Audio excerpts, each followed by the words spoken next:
On the pod today, we have Toks Ayinla. Oh. You have such a beautiful smile. I can get to you every time. And, today we're just going to be talking about your businesses. You've been doing this for 4 years.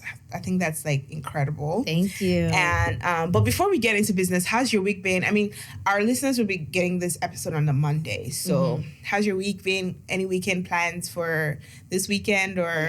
My week's been good. It's been one of those very productive weeks where I did a bunch of different things. So I was shooting with a friend. We're shooting a campaign out in Niagara. Yeah. I did some DEI facilitations with some corporate leaders. I worked on writing my second book. Ooh. I'm here today.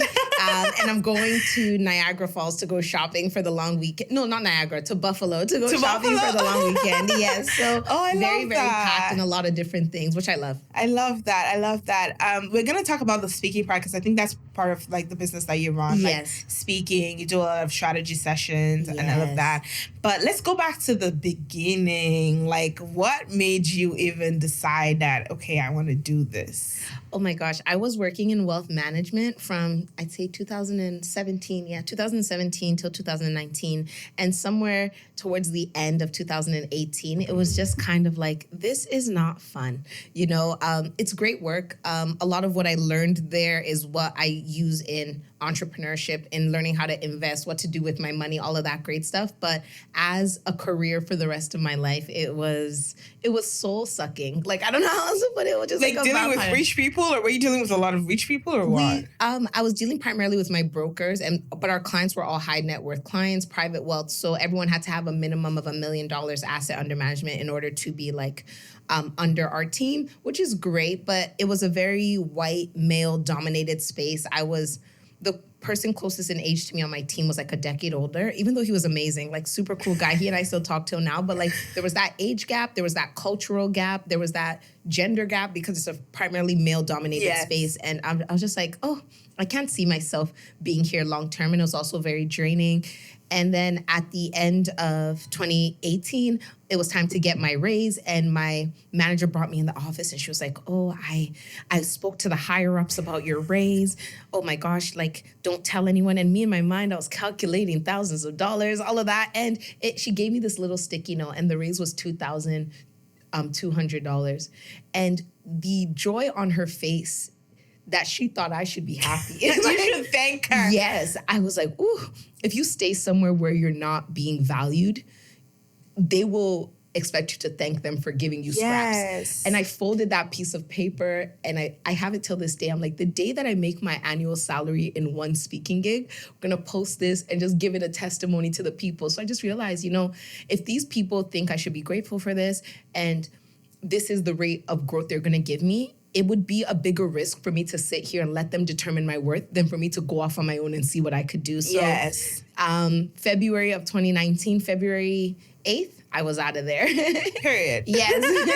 I love that because a lot of people the thing is as an immigrant, it's easier for you to accept scraps because at least you're accepting something than for you to step into the unknown. Yes. To be okay, I don't have a job now. I don't have a salary, a raise. What's that? I'd rather, people would just rather just take those scraps and be at least I'm climbing up the ladder. At least I'm getting peanuts. Yeah. So I can imagine was that a scary process for you to just say nope? Or...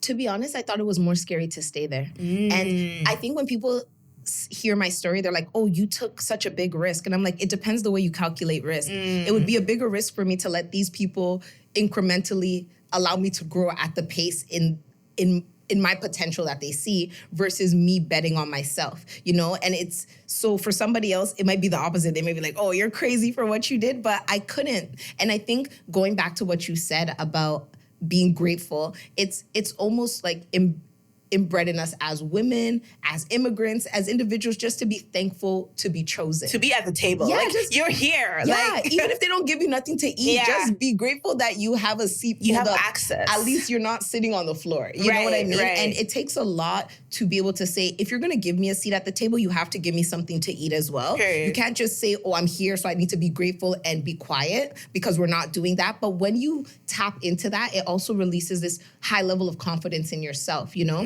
When you advocate for what you want and what you deserve, you become so unstoppable because you're not allowing other people to price you or value you. You know what it is. And anything that doesn't serve you, it's very, very easy to walk away from it because you have this confidence and faith that there's so much better available to you, and it's your responsibility to get it. 100%. You're like motivating me. I'm like, am I getting my value? You're motivating me to just like, you can't let people dictate. No. I feel you because like, you know, like again, it goes back to that conditioning. Like you should be grateful that you're even here in the first. And like, I can't imagine what your manager's face looked like. Oh my God, I negotiated this raise. So happy, and I was like, no, you don't get to smile in my face like this after giving me peanuts. Yeah, and telling me that you went to the tops of the mountains of the executive branch to get me this, and told me not to tell nobody, as if this is a secret worth keeping, madam. No. I just took it. I smiled and I was like, thank you. I folded it and I was like, whoo.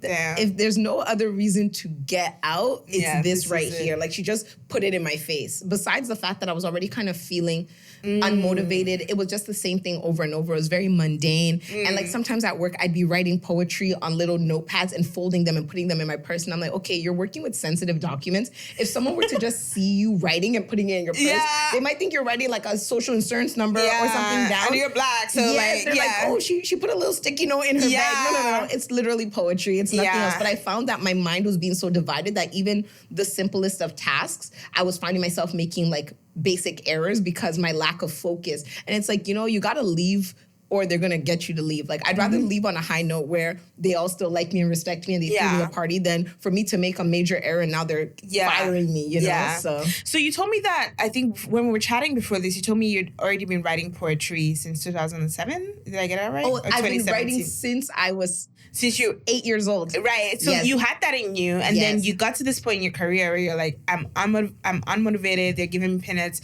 I want to leave. So was it like a clear path for you to just be like, okay, I'm already doing this poetry thing. Let me just do it full time now. To be honest, it wasn't even a clear path because my poetry was something that I did for myself. So I had notebooks and my notepad on my phone filled with poetry. Right. In terms of writing poetry and sharing it with people, like, back when I was maybe in my early 20s, I did a few slam poetry contests and like some contests at school and stuff like that. But generally, it was just a me thing. But then I had to really stop and say, okay, if you're leaving, you know what you want to do. You want to be a speaker. You want to be a consultant.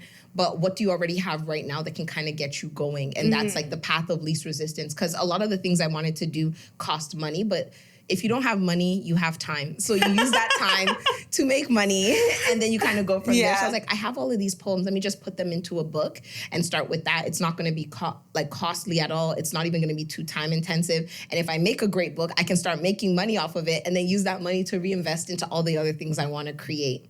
What was that like? I've never like actually sat down with an author to be like, what was your process of like publish? Are you self-published? Yeah, I'm self-published through Amazon, and my book became an Amazon bestseller, which was also super cool. Did it work? Ooh, lovely. We have a bestseller on the podcast. I love this. Oh my God, congrats. Thank you. Because it's your first time writing, putting a book together, even though you had all these poems. It's your first time like actually giving it to the public and selling it and then getting that. That's a big milestone. Because I was going to ask you, what was your milestone? And you just like dropped it was that. I think the bigger milestone though was my book launch. Like, so I had like an event with my family and friends, and even some of my teachers from like elementary school and high school came to the book launch, and just standing there with the physical manifestation of my dreams in my hands, I was like, whoa. Like, you know, to say you want to do something and then to hold it and say, wow, I can literally look at this tangible thing that is what I said I was going to do in my hands. I think that was the bigger win. Like the best selling was cool because I was like, oh wow, like I barely pushed this book. I'm not backed by anyone. I don't have like influencers like pushing my stuff. So for the fact that people looked at this thing and they liked it enough to purchase enough copies, I'm always so honored. Like whenever someone tells me they have my book, I'm like,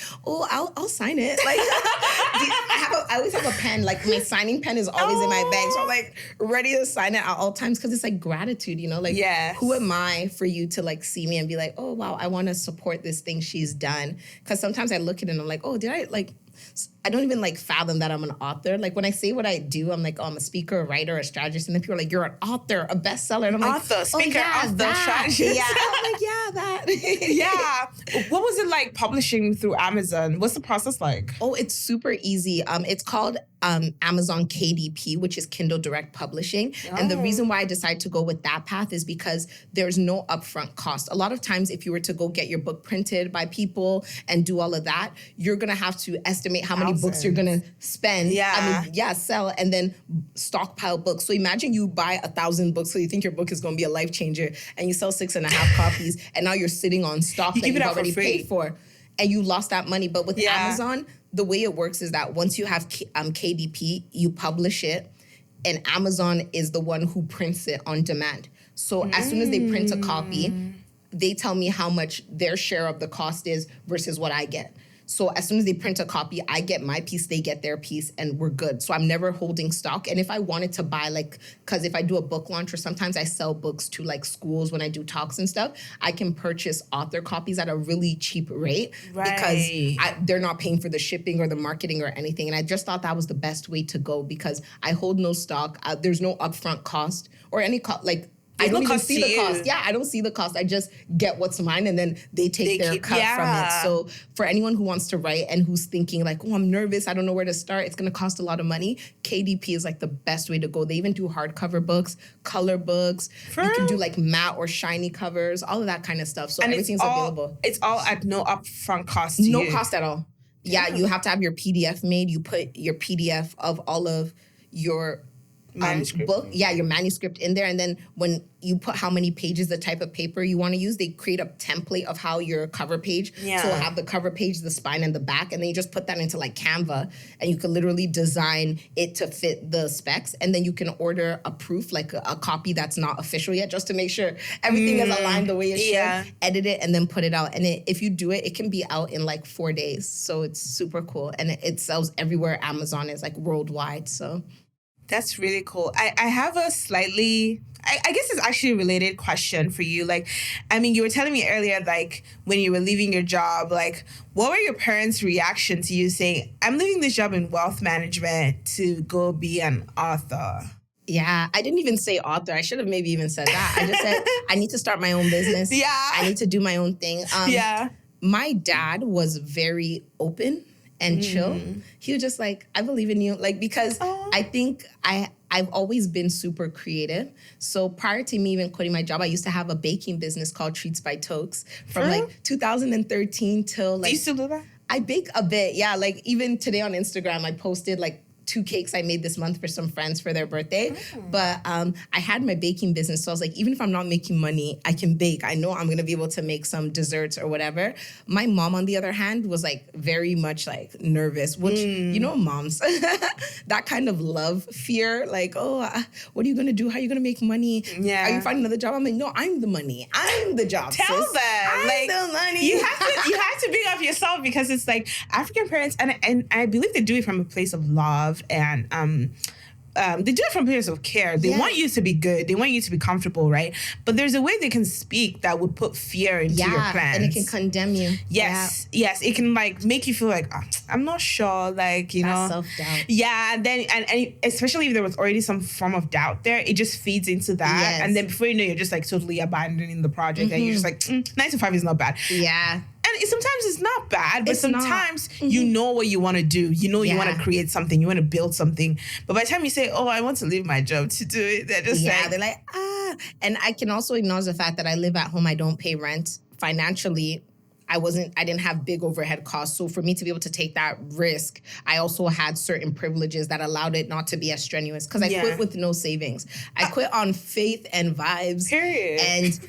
if I was paying rent, it might be a whole nother story, right? So like, don't do what I do. But at the same time, like, it's very true. When you have a vision, your vision is your own. And to expect other people to see your vision is a tall order. You know, just like if you have glasses on, if your prescription is not my prescription, if I put it on, what makes you see clearly will be blurry for me. Yes. But when the manifestation comes, everybody can see that, you know? But in those seed phases, it's very important that if you know your seed hasn't grown roots, don't tell nobody who can like wipe it out, because at that seed phase is when those dreams die. You know, Yes. one person will give you a piece of advice and say something, and before you know it, the doubt kicks in, and then something that you should have started that would have grown into something amazing becomes another thing that you pushed off to On the the back side. burner, yeah. So if you know you ain't got that grit, keep it quiet. Yeah.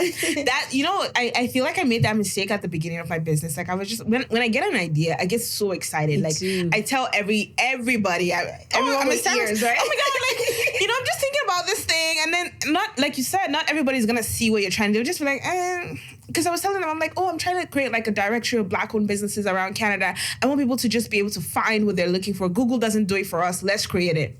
And we're just like, is that a business? Is that a business idea? Like, is that a side project? And Or very soon they're gonna be like, Nina, I just started a business. Your directory, can we add? Can I add my? And they were like, details? okay, how do you plan? People have had this idea before. How do you plan on making money? I was like, well, I actually don't know, but like, I'm sure I'll figure it, because that's just how. Sponsorships in due time. Everything I was like, at a time. I'm sure I'll figure it out. For now, we're going to be self-funded, but it's a business idea that I think can blossom into different possible revenue paths. Yeah. And I have a full-time job. Like, Yeah, exactly. and they were just like, well, I mean, and every once in a while, they were like, how is that your project going? You know? And I'm like, it's going great, actually. Like, Yeah, you know? because what happened was, I mean, at the beginning, there was a lot of doubt, but as I, just kept pushing, there was a lot of support. And I feel like for me, I just decided to focus on the support. As you should. Focus on the love rather than like fueling the doubt, because like it was coming, there was support, there was doubt, and I was like leaning more towards the fear. Like, and then at some point I'm just like, you know what, if I'm doing this, I might as well do it and just like lean on people that actually support me, right? And I think that's what, it's still a struggle. I'm not saying it's perfect. Yeah, like some days I wake up, I'm like, what's going on? What am I doing? But like some days I'm just like, actually I'm doing the damn thing, like period. Yeah, sometimes you have to have that, and on those days where you don't have that feeling, it's just a matter of what would the world be missing if I didn't do this thing I'm supposed to do? You know, because it's great to have the hype, you know, but when the hype dies down, what is the fuel that keeps you going? Because people ain't gonna have time to always support cheering you on. yeah. Even the people who love you the most, like everybody's doing their thing, Their own thing, yeah. We're all trying to survive in this world, in this recession, and get our lives together. But whenever I feel like, I don't know, like I'm doubting myself, I'm just like, what did I think this would benefit the world when I initially was on fire for this? Yes. And do I still think that the world needs that? And as long as the world needs that, and there's even one person whose life could be attached to my obedience in this calling that used to light me on fire, it becomes my responsibility to see it through, yeah. Yeah, to see it through, you know, because sometimes you don't even know when things are going to click. So my book came out in 2019. I'd say the last 2 years, I've sold more copies and gotten more opportunities because I have a book than I did when it just came out. For real? And the interesting thing is, you wouldn't necessarily think that you would have this delayed progress, right? And sometimes when we want that instant gratification, we don't do the things that the 5-year version of us would be grateful that we did today, because we want to do the things where the check clears today, the opportunities come today, the claps come today, but there's so much to be said for all of the other things that are going to come as a result of the things we're doing today, even though we can't even foresee the ways that they're going to actually enter into our lives. Honestly, I agree with you so much that I got tired of like nodding my head. I was just like, because that instant gratification and entrepreneurship doesn't always go hand in hand. Even with the way they pay you, that net 30, net 60, net 360. Or even when people ghosting you, like you send out invoices and like they act like they don't see it. Right. Like I'm just like, run me my money. Behave yourself. Behave yourself. Run me my money. Behave yourself. But you mentioned something about like, funny enough, I was listening to your episode on Don't Go Broke podcast, and I think it was how you went into debt trying to. Yes, $30,000 in the first year. Of running your business? Yeah, because I quit without savings, right? But part of what I understood is that if you're going into this and you believe that it's going to be good, there has to be a level of self-investment made. And because that self-investment is going to come out of credit cards and lines of credit because you don't have savings, you have to be prepared for that. And I couldn't, like, going back to what we said about seed and doubt, I didn't tell anyone at all about that debt until 2022. Beginning of 2022, when I was already like pretty much, I knew I was going to pay it off by June, because in the beginning of my business, I'm doing a lot of uncharted territories, and now I have debt, and I don't need anyone saying, your money, debt. I Interest told rate. you. Yeah. How's it doing? And like, even if it's out of care, but if you're adding your fear to my doubt, it's going to exacerbate my lack of confidence. And I knew I couldn't afford to. So by the time I was like telling my mom and my sister, she's like, 30,000, that's a lot. I'm like, yeah, it's almost done. Was it something that accumulated over time? Or It was accumulated in that year, that first, because I quit in February. So I had to do like even, so my book, when I had the book launch, I had to buy author's copies, the space. Like the thing about me, even if I don't have money, I have a standard that I want to keep things You and to. me both. Like if I'm going to do it, let's do it to our satisfaction. Like if you're doing something, you should do it well. Yeah. Period. Like Exactly. the money will come. Yeah, exactly, right? So there was a lot of things like that. I was taking certain courses, just survival generally, all of that kind of stuff. So like the debt just accumulated and I was like, ooh. And I looked at it and I was like, the question, now when I look back at it, even though I don't think in that moment, I actually asked myself this question, I think subconsciously the question that I answered that allowed me to keep going was, do you think your business is going to make more than this? Like, do you think your business is going to be successful enough that this is not going to matter? Because if at any point the answer was no, I would not be able to continue. I would have like dusted off that resume and like got back to it, right? But the fact that I was like, oh yeah, there's debt, but there's so much conviction that this thing is gonna, when I see this thing through to the end, this debt is gonna be nothing compared to what I'm gonna have. Yeah. Exactly, right? It's gonna be paid off and I'm gonna have that in savings plus more. Like, Something you said, like people don't understand that with business, there has to be a lot of self-investment, especially with a lot of businesses. Initially. Some people are lucky when, they're starting out the business, they get sponsorships right out the bat. Not everybody's like that. Sometimes you have to use your money, put it into your business. And that's why you need to have that conviction that I'm not just doing this for clout. Like, I'm not just doing this because this is the in thing now. I'm doing this because this is something I want to do. This is either part of my purpose, part of my calling. This is something I feel led to do. Or this is something, even if you don't want to like use big words, because people are like, oh my God, maybe I don't feel that led. This is something I love to do. Yeah, this is a hobby. This is something I believe in. This is something I know that I can monetize. And that is great, but then you need to now invest in it, in time, money, resources, learning. You need to do all those things to make sure that you're showing up as your best self. And I think people are scared of that because they're just like, what if I put all these things inside and, it doesn't now yield the results I'm looking for? And it goes back to that instant gratification you're talking about because they're looking for the ROI like yesterday. Yes, like, exactly. They're like, I built... So funny story. At SoPlugged we offer website development services to people, to small businesses, because a lot of them don't have websites. Shout out to Ben. And a lot of people will come because we offer free consultations as well, and they'll come and they'll be like, well, what if I build this website and I don't get clients? I'm like, well, that's a risk. It's risk assessment. Not everything's gonna slap, But do you know what I can assure you though? You can definitely lose clients because you don't have a website. One. Exactly. That's something I can assure you. You have to weigh it off. Like sometimes I think when people look at risk, they say, "Oh, what's better?"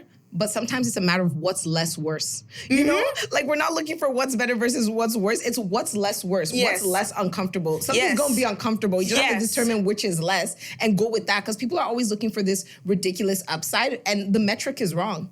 Sometimes it's just, I have this thing available. It might, now that if people go searching, if I have my SEO optimization, 3 years from now, someone might be the one to find me. And that one door could be the catalyst to every single other door I need in my life. Period. But if you don't have it and they go looking, you're nowhere to be found. You're Casper the Friendly Ghost, and no one's gonna know about your business, even if it's the greatest thing ever. So what is your risk assessment? What's less uncomfortable? What's less risky? Not what's better, because you don't always get that. You don't always even know what's better, but you know what's worse. That's something you would always know. Like you would always, and I tell people all the time, like, as a consumer, as a customer myself, I don't want to message you. I don't want to interact with you. I want to get my product. I want to get my services and be on my way.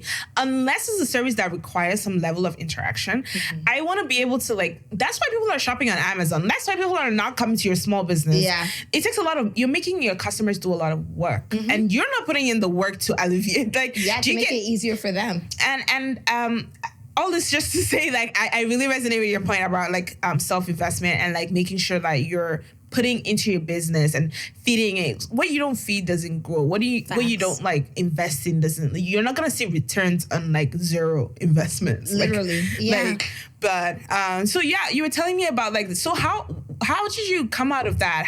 What was your mindset going forward after that happened? My mindset was just to continue doing what I was doing. Like there would be times where I'd get a little bit of money, like I would be like, oh my gosh, how am I going to pay my bills? And then after I'd get a cake order. And there was always just like a little bit of confirmation. Like, sometimes we want to see the full journey, but sometimes you just need the ground to meet you at your next step. And then over and over and over again, you don't necessarily always get to see the fullness. You don't always get that abundant season. Like I always say, sometimes you're in a season of daily bread. Like there ain't going to be nothing left to put in the fridge, but our stomach will survive today. Yes. And then we'll rinse and repeat and wait for that daily bread tomorrow. And then there's seasons where we get the abundance and stockpile. And I think that was really my daily bread season. Like I was never wanting, even though I didn't have a lot. And I also am blessed to have a family who would have, if I was like, hey, bill me, they would have.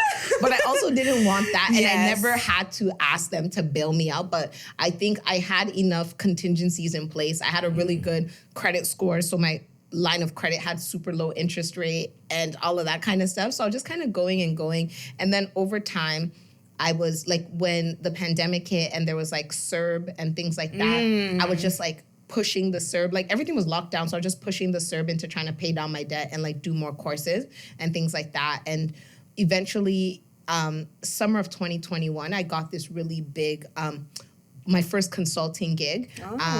And it was pretty good. Like a friend of mine actually saw the opportunity. I had told her, I'm like, hey, I'm looking to consult and speak and da-da-da. And that's the other thing. Speak up. Closed mouths don't get fed. True. Or they get fed scraps, whatever's left at the end.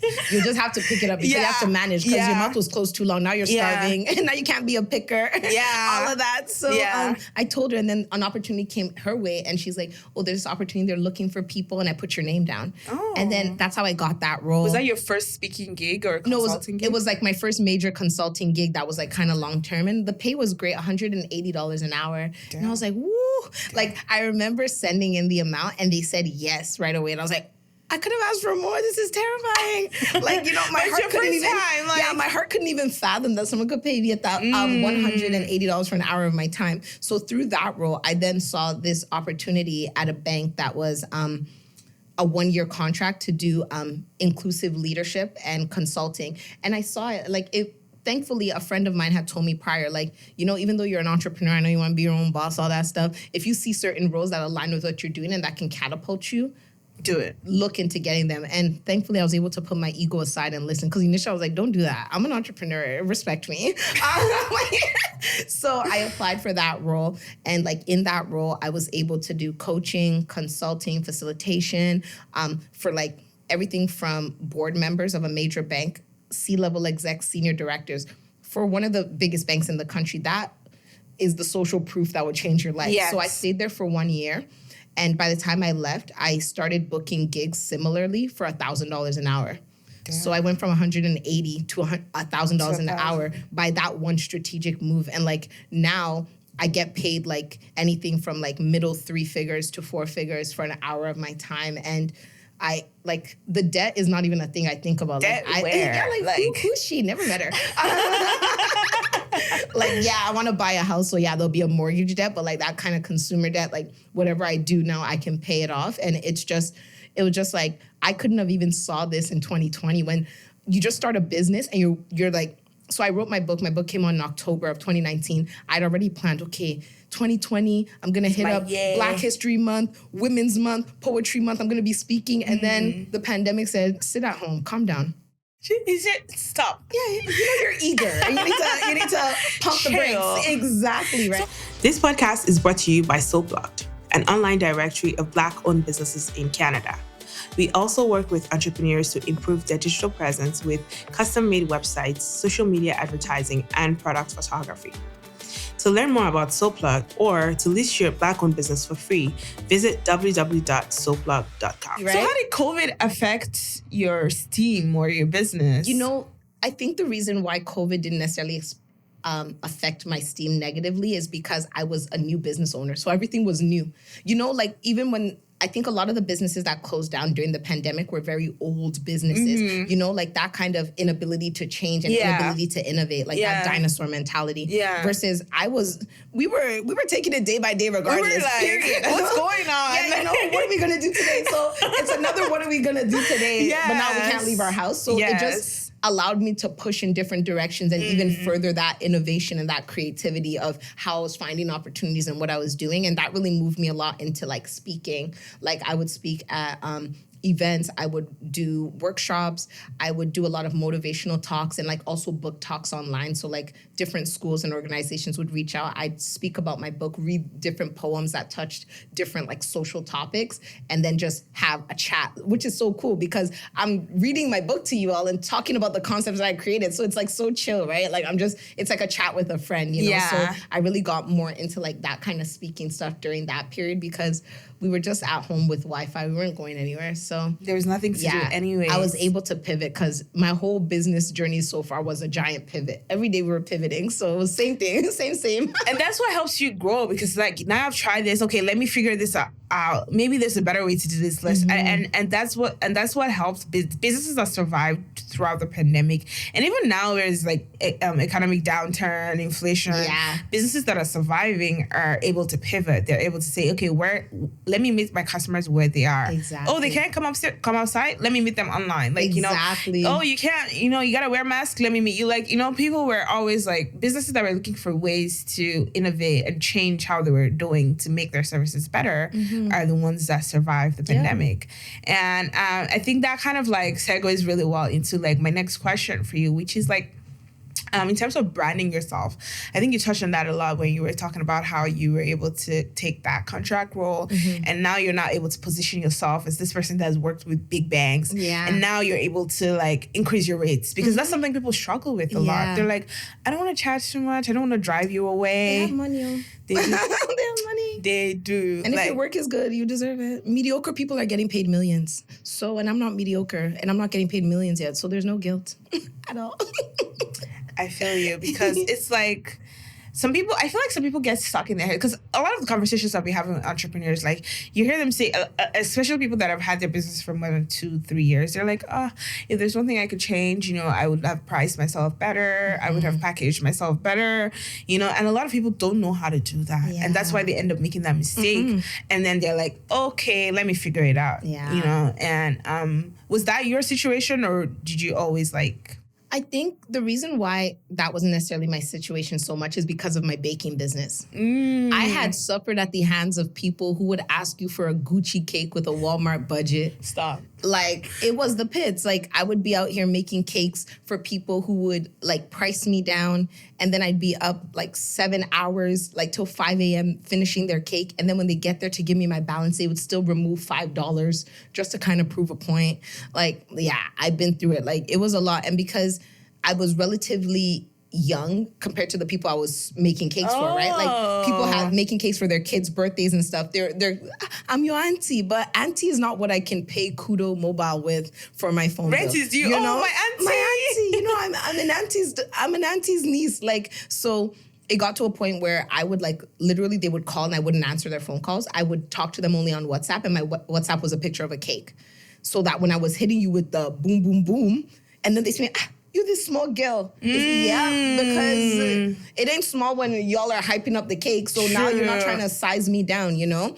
And I had to realize, like, they would even be on the phone with me. We'd agree on a price. And then when they come, they'd gaslight me and say that's not the price and try to pay me less. Yeah, so much of that. And I had been through How did you deal with that? Like, oh, wow. I just got super harsh and abrasive. Like, there was this one lady I remember specifically. She had this cake. Like, she kept ordering from me, but she would always give me, like, hell with the pricing. But you know my cake is better than the other people. So you want the quality. As I said, Gucci for Walmart prices. People want quality, but they don't want to pay for it. But the funny thing is they'll pay for certain things, right? Like, she had a birthday for her son and it was like an Elmo theme. There was going to be like a petting zoo. Do you think you're telling Reptilia that you want half of the lizard with no tail because you don't have budget? Yeah. But it's me that you think you can do that with, right? I raised my price initially because I know how she plays. She dropped it down to what I was comfortable with. Cool. I'm like, I need 50 now to hold and 50 before you pick up. She now sends the 50 and then sends me the other 50 minus $5. And I was like, what's the point? Yeah. And that day I dealt with her because you don't get to do that. Like, and then I'm like, oh, the rate was this. It's just $5 now. I'm like, if it's just $5, why can't you give me? And I'm like, whoever's coming to pick up the cake can't pick up the cake until I get this $5.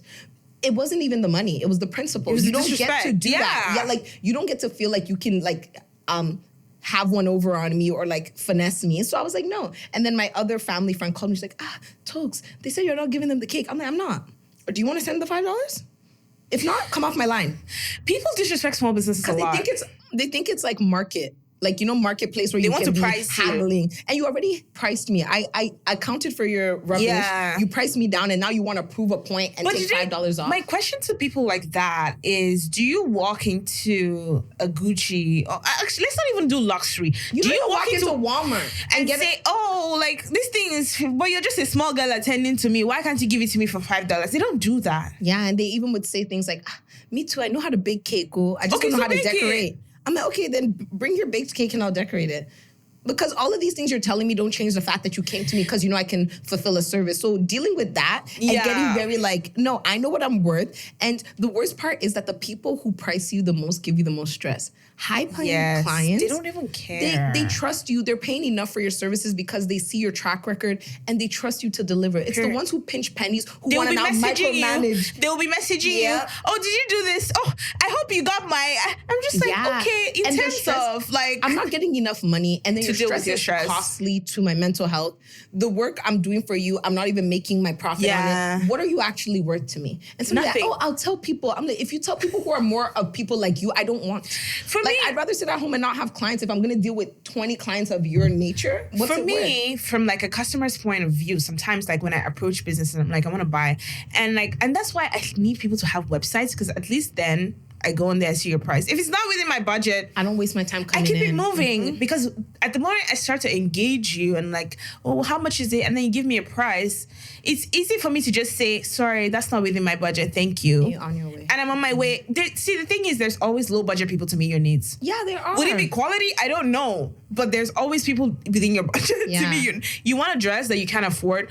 I'm sure there's a dupe somewhere. Yeah. Like, it might rip. If you go to bend over, if you eat too much, it might rip at the zipper, but you don't have the money for quality. You get what you pay for. And people don't want to get what they pay for. Like, say that woman takes up $5 and you take off one decoration from the cake. She's going to be mad. Yeah.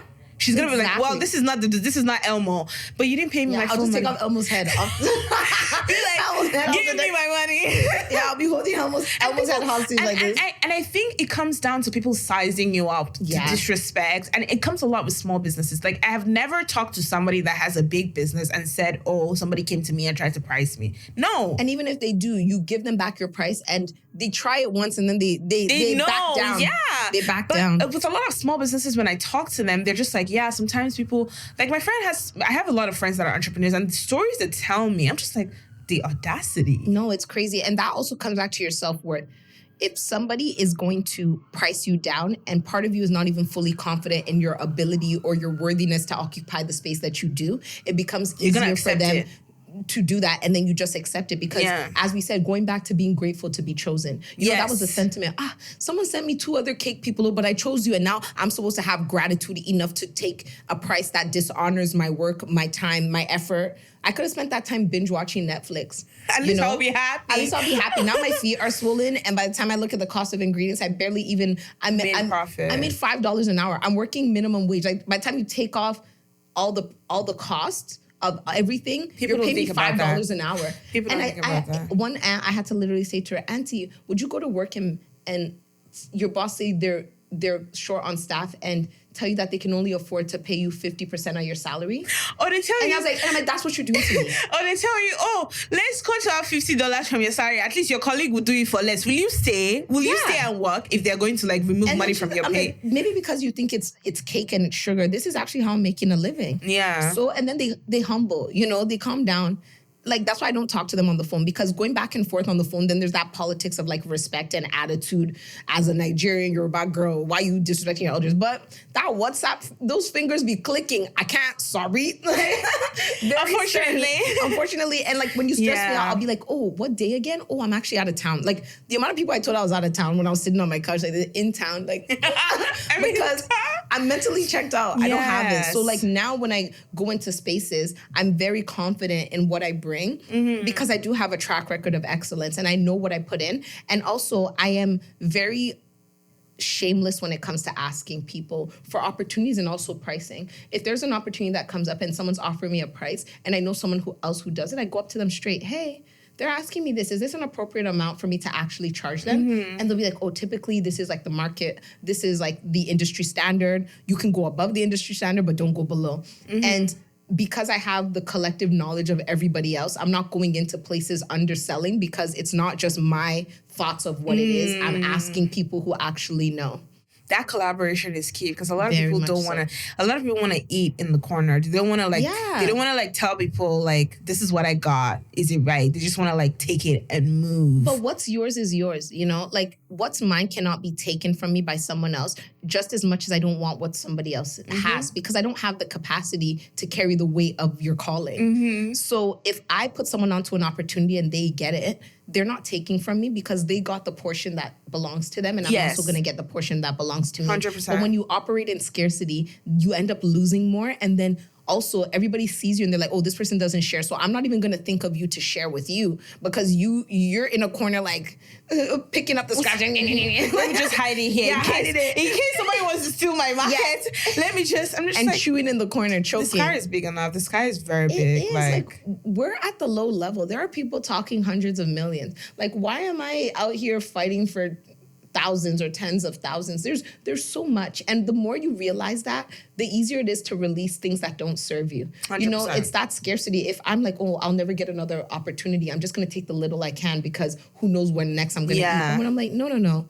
The way I am, I'm going to attract what's for me. What's for you, and yeah. it might be, okay, for the next 2 months, I'm not going to have customers, but the next customer I have will pay me what all of these 45 little customers who cause me stress would have with a quarter of the time and less stress. Funny you mentioned that because like at the beginning of like when we launched our pro services where we offer website design, we were struggling at the beginning. We're just like, people are not, like people will come for the consult, we'll send them a quote, they'll ghost. Yeah. And I remember me and my brother having a conversation like, are we pricing right? Maybe, and I was like, this is the bare minimum we're pricing. And then I got into an entrepreneurship cohort program. He started talking to people in his field that are also developers. And they were like, you charge that? You're not even trying. They were looking at us like we were clowns. Like, and you know something too, when you're too cheap, people will believe that you're too novice to actually execute effectively. So pricing too low is actually going to shoot you in the foot. But do you know what's crazy? We were showing them our work. We were showing them our portfolio. We're like, we didn't just drop out of the sky. We're actually professionals. And I remember being in this cohort program, and I brought it up because it was bothering me. I'm like, why are people not like, you know? And then the guy that was facilitating, he's like, you can't compete with people. You can't attract people that want to do DIY or that they're not your market. They're not your market. Basically, that's what he was like. You need to focus on people that need your services and are willing to pay for your service. Yes. I said, oh, say less. Yeah, you ain't got it, and that's okay. And that's okay. I was focusing on people that I was like, oh, I know this person. You know, maybe they will like buy for. And he was like, no, like maybe you should focus on people that have the money to pay for the services that they need, rather than trying to convince people that they need your services. Yeah, that's worth their money. And I was like, you know what? That's great. Yeah. Now we're on it. Now we're on. And then like my brother was like, okay, he's gonna like change his rates, you know, and he was also speaking to people. He was charging like cheap for a website, and people are telling him that just for a design, like not the development, the design, they were charging like $10,000. And he was like, what? He was like, huh? Like $10,000 is probably what he thought he was gonna make the whole year from like all the little, you know. But by the time you talk to people, you realize there's money to be made. Yeah, sometimes you're looking in the wrong place, you know. 100%. Like I'm a big fan of, you need location is just as important as skill. Like if you take a oak tree and you were to plant it in the middle of the Sahara Desert, it won't flourish, not because it doesn't have the potential, because it's not located in a place that's conducive. 100%. So sometimes it's not that you don't have the right thing, it's that it's not in the right places. 100%. And you need to find the place. And when you when you see those people and you're like, oh my gosh, it's like everything is landing for them.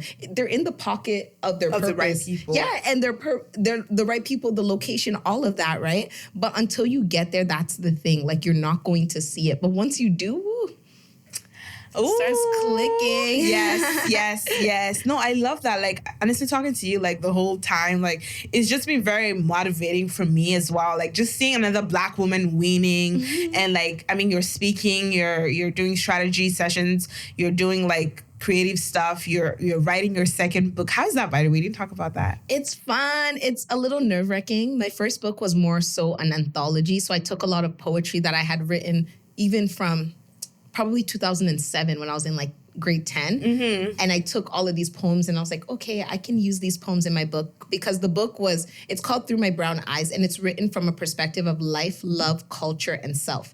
So those are very broad, right? So for life, it could be everything from like how I interact to the way I see society, culture, same thing. So I could pull all of these poems and find a way to fit them into one of those 4 categories. Whereas the second book I'm working on right now is not as loose. It's going to be essentially about the healing journey. So like from when things fall apart to the process you take to make it to the other side, and like what happens when you think you're on the other side and then you fall back and then you're... That's grief. Yes, exactly. You know, so it's more of a cohesive, I'd call it like a creative self-help book. So there's going to be poetry in it, but there's also going to be monologues that discuss each of those components, things to consider in those components. So it's much more cohesive. And I'm like, oh, wow, this is giving difficult compared to... She said it's giving difficult. It's giving tough. Compared to the first one where I was just like, oh, poem, I have this hair, let's tie it together. Exactly, let's right? tie it together. It's pulling more out of me, but at the same time, that's what I love. I don't love... As you guys can tell from everything I do so much different things because my day by day can't be the same. That doesn't light me on fire. And I think it goes to the gifts and the talents that I personally have, right? I'm not doing anything outside of the scope of the things that I'm good at, I'm talented, and I feel I'm called to. And that just happens to be like four or five different things versus somebody else who maybe has one thing where if they were to try to divest the way I did, they would be burnt out, right? Yeah. So I was like, how do you do it all? You bake, you speak, right? Like, you're doing a lot. Like, do they call that multi-hyphenate? Like a multi-hyphenate entrepreneur. I love that. I love or some that. people call it multi-passionate, which I also think is cute. Entrepreneur. Yeah. Do you still take baking orders? Sometimes, like... Not just from that. Pardon? No, not from... Yeah. Now, like, the people, like, there are certain people who are like, oh, have you started? I'm like, yeah, you don't have stress, so you can bring me orders. As long as you don't bring me stress, you can bring me orders. And if I'm around, right? Because now my life is more, like, nomadic. Booked and busy. Yeah, you know, I love that. I just hop around. Like, as long as I can work with the Wi-Fi connection, so 100%. I'm available to do whatever I want, right? So yeah, like it's really fun. Just before I forget, something you mentioned about like healing through things falling apart and like starting back again, and like I feel like a lot of entrepreneurs go through that because sometimes you have a business and you have ideas that just fall apart, like you know things you're working on, projects you're working on that they just fall apart, and now you have to pick yourself back on, trusting yourself again to say, okay, I mean, I started, for example, this cooking business. It fell apart. How am I sure that if I start this entertainment business, it's going to kick up? Yeah. But it's that process of grieving what you've lost, like the ideas that didn't come through how you thought it was coming through. And, you know, picking yourself back up and saying, okay, I got the sauce, you know. I can do it, you know, and just starting. And even if you fall again, because that's how grieving is. Like, you think you're fine today and then something happens and then, you know, it's like a loop, you know, you're going. And it's like, even if like that project falls apart, it's like picking yourself back up. Because there's a lot of entrepreneurs like that. You know, they've tried out this project, you know, it didn't click, you know, and then they don't realize that they have to heal from that. Yes, you do. It's anything that is a loss is painful. Like even the losses that you know it's for the best, there is still something to be said for mourning the comfort and the stability 100%. Of it, you know? Familiarity of it. Yeah, exactly. Like even breakups that you know, this breakup's for the best, you'll still be sad because now my phone, I can't dial nobody. There's nobody calling me, you know, before I go to bed. Like, even though I would roll my eyes when the phone rang, but nevertheless, it was nice to consider that good morning text, whatever it is, right? But that is...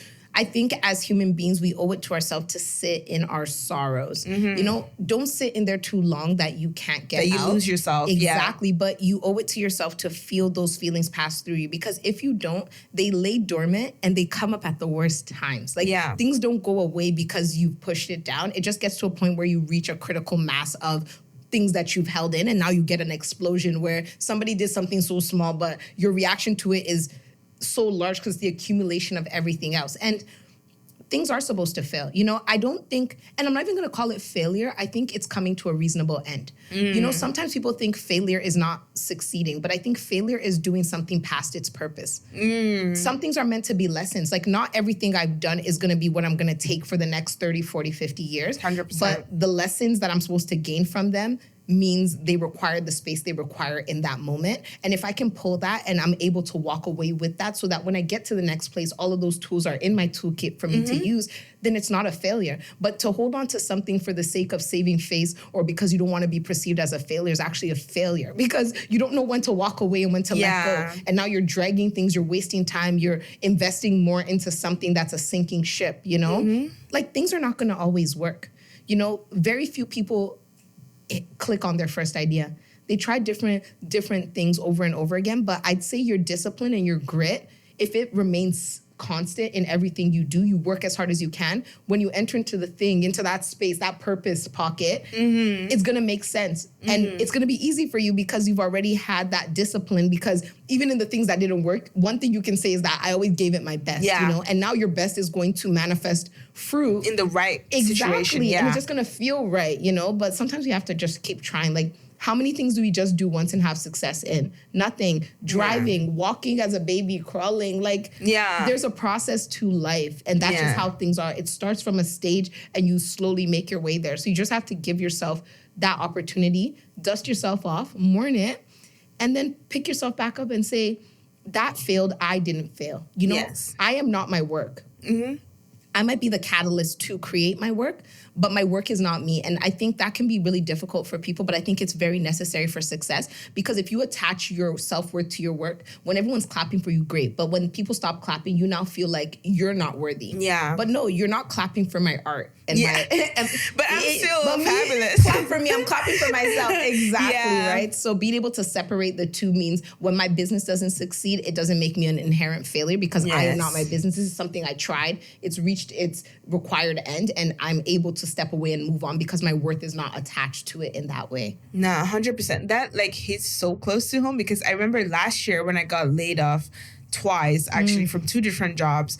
And then I got a job again, and I was able to get back into therapy because benefits. And I was telling my therapist, I was like, I was beating myself up so bad because like throughout my whole layoff period, I wasn't even working on my business. And I was like, it was so difficult for me to even like do anything business. And she was like, well, that's because you were dealing with a loss that you were not actually like, you weren't actually mourning it. Like, you were feeling some type of way about losing this job, and it translated into you thinking you had failed. And so now you couldn't even like put any work into something that was actually working really well, because you just felt like a failure, you know? And I was just like, damn, you didn't have to hit so hard. Like, why are you driving me? Like, relax. I paid for this service. And she was like, Nina, you have to understand that like you lost a job, but you didn't lose yourself. You know, you lost a job, but you still have a successful business, and you know, you have to like. And she was just walking. I was just like, damn, like I didn't see it that way, but like, thanks. Shout out to your therapist. Shout out to her. Like, honestly, she keeps me sane. But and something else that I've noticed as well, like even going back to your brother's business, like the development and him being shocked at the 10,000, is that when we find things easy for us, we think it makes it difficult for us to want to charge people for it, you know? But the things that we find easy are actually the things that we should really pay attention to, because some people find it difficult. You know, if design is something that he's like, you tell him your vision and it pops into his head immediately, he might be like, this thing barely took me like 15 minutes of brain space. How am I going to charge you 10K? But the person who came to you, they could go for 15 years and still not land on what you landed. How to do it, Exactly, right? So sometimes I think that's something that I even had to learn, because I'm like, speaking comes very naturally to me. So when people wanted to pay me for speaking in the past, I'm like, oh, that's okay, it's chill. I like it. But it's like, no, the fact that I like it and that it comes easy to me means that I'm really gifted in it. And that can be compensated. And that's the thing. People often think, if I didn't struggle for it, I can't ask people to compensate me. But that's it's not how your easy. gifts work. Why do you have to pay me this much money? I don't deserve that much. It's not worth that much to you. But the people who are paying you know what it's worth to them in the time and the effort, the learning curve. Like, if you've done all the work and gone to school, you have to even calculate all the time you spent mastering your craft. Now that you can do it in 10 minutes, how many hours, thousands of hours did it take you to be able to do it for 10 minutes?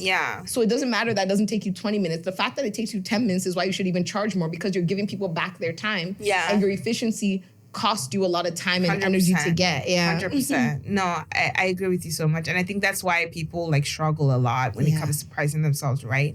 But honestly, we've had such a great conversation today. Amazing. I've had so much fun talking to you. Like, it's been eye-opening. It's been inspiring. It's been like everything and more, you know.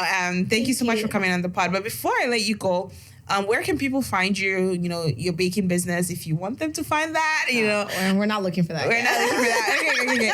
Where can people find you? Where can people connect with you in case they wanted to talk to you more about what you're doing? Yeah, you can find me on my website, tokstalks.com, Instagram as well, Toks Talks, YouTube. I'm really trying to grow my YouTube community, so I would really ask you to subscribe to my YouTube. Yes. It's also Toks Talks. Twitter, Toks Talks. Everywhere, TikTok, Toks Talks. Anywhere you look on the internet, it's all Toks Talks. I love that. I'm going to put all the links in the description box on YouTube and Spotify as well, in case people are listening there. But honestly, this has been awesome. Thank you for having me, Nina. Thanks for coming on the podcast. And thank you guys for tuning in. We'll see you guys next Monday. Bye. Bye.